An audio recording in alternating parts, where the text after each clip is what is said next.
Hi everyone, welcome to World Humanities 102. Over the next 15 weeks we're going to take a brief trip all around the world studying art and culture from a wide range of societies. We're going to do our best to cover almost every part of the world except we won't go too far into European culture. That one you can study in another course. So, as we take our trip around the world, there are two things that really strike me in this area of study. One of them is the vast variety of expression presented by people from throughout the globe. I find it so fascinating to see all the different ways that people share meals or raise their children or consider an education. And at the same time, there are remarkable similarities to how we express ourselves as humans, no matter where we live in the world, when you consider things like how we eat, how we educate our children, and simply how we live in general. So therein lies a paradox. But before we go much further into our look at the study of the world, first allow me to introduce myself. Hi everyone, I'm Cynthia Dollard and I will be your instructor for this course of study. Now I'm talking to you from my art studio, which is located in the Ozark Mountains, a little distance from the college. And a little distance from my art studio, a little walk, is where I live, here in the mountains. Now, I love my rural home. I love living in the forest and all of the natural beauty around my home. But in addition to that, there's so much to be gained from visiting cities and from traveling widely, which is another part of my life. I find it so fascinating to visit other cultures, to get out of my comfort zone and to see how other people live.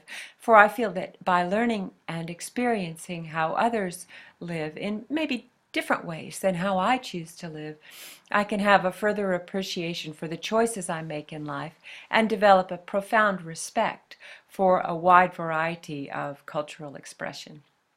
All right, so throughout the semester, I'll be here, right here, talking to you from my studio. But it's really the only time you'll see my face. And you might want to visualize me like this. Here I am. But what if you have a day and you just need something to kind of make you smile? So on that note, I will invite you to visualize me a slightly different way. All right, here goes.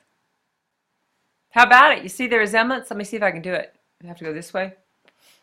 See? It kind of looks a little bit like me. This is the self-portrait as an Elohim, something that I did many years ago.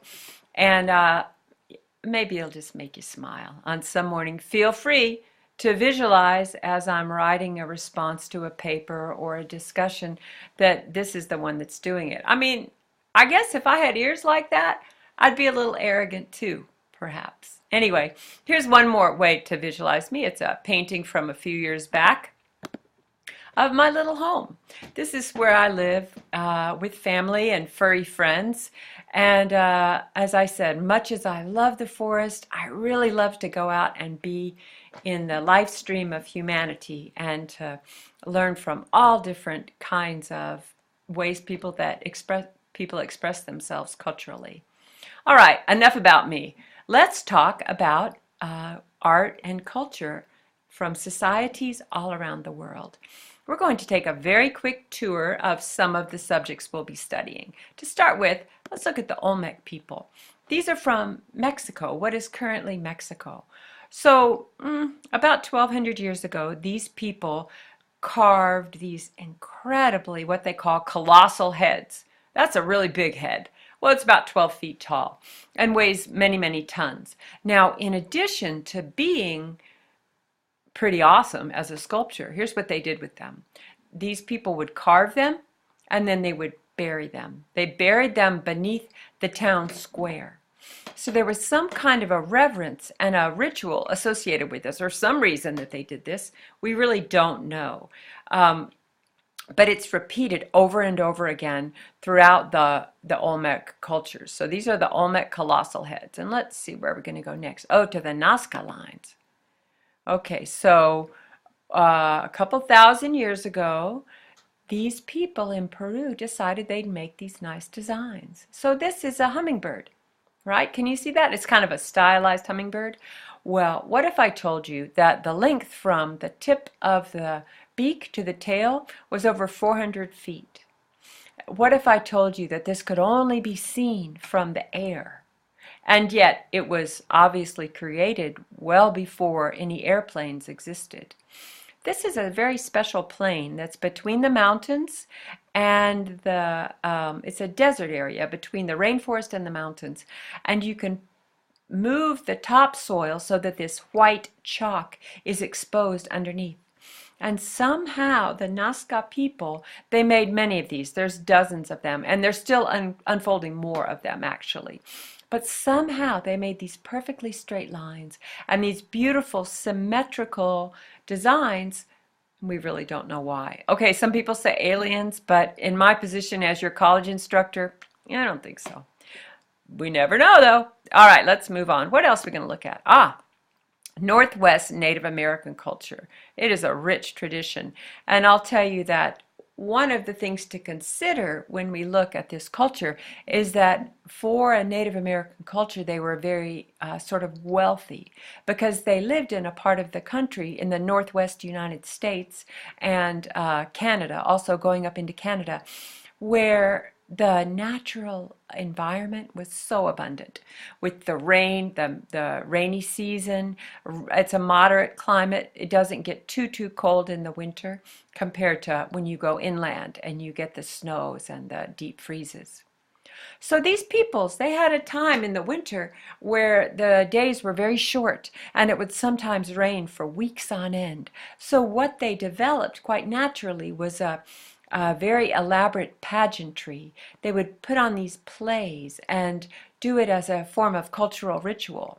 And this is Raven, and it looks like a man, which I believe is a mask, although it could be a smaller artifact.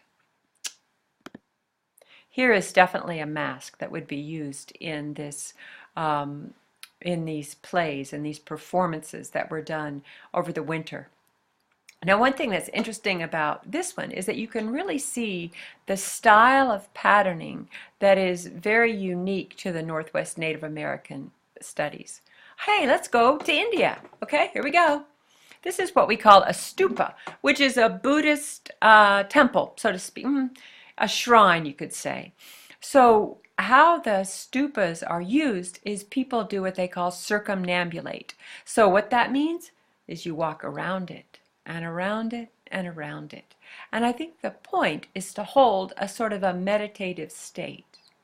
Now this is a very old stupa, and as we'll see when we get into the study of India, East India, is that there's some beautiful sculptures up in here that were created at some point after the original temple was built. So we have that, and then let's go on over, as long as we're in Southeast Asia, let's go to Cambodia, shall we? Maybe you think of Cambodia in relation to the Vietnam War or something else from the history. But here is Angkor Wat, which is a beautiful, beautiful temple complex, one of the most really renowned in the whole world. One interesting fact about Angkor Wat is that it's a rare temple that actually faces west. Temples typically, really throughout the world, almost in all religions, they faced east to the rising sun. But in this case, the builder just decided to do something different, and this one faces to the west, to the setting sun. All right, from here, Africa.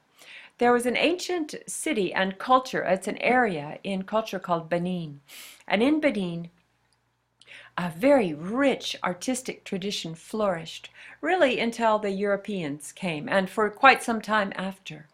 In Benin, they had elaborate bronze casting techniques that allowed them to do pieces such as this masterpiece that we're looking at.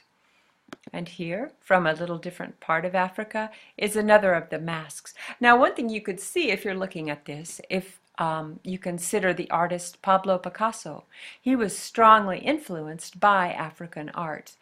And we're going to actually look at that a little bit more deeply in one of our class discussions. So, as long as we're in Africa, let's look at Islamic art. There are some Islamic centers in Africa. Now, in this we see a prayer niche. So it's a little place for prayer, or for the focus of prayer. One thing I'd like you to notice here is the elaborate geometric patterning of the mosaic. But another thing that's kind of interesting to think about is that all around the border is actually calligraphy. So this is writing that's done by the artist and inlaid in tiles. The art of the Islamic cultures is very elaborate. Here's another one. Now this is an interesting piece to me because much as I enjoy the unique nature of all the different societies that we look at, I'm fascinated by what's similar. It looks sort of like maybe a Celtic design. It also looks very much like what we would call they would call a mandala in the Buddhist tradition. One thing I'd like you to notice here is that all around the base of this dome, which it is a dome, are little windows. So if you were looking up at this, it would seem to be illuminated by the light coming in through the windows. So I think that's pretty cool myself. We're going to pop over to China, 600 BC. These bells just fascinate me because they're big. You have to, I think they stand like 4 to 5 feet tall up to here, okay? So to play it is really a physical act. Now, these are old bronze casts.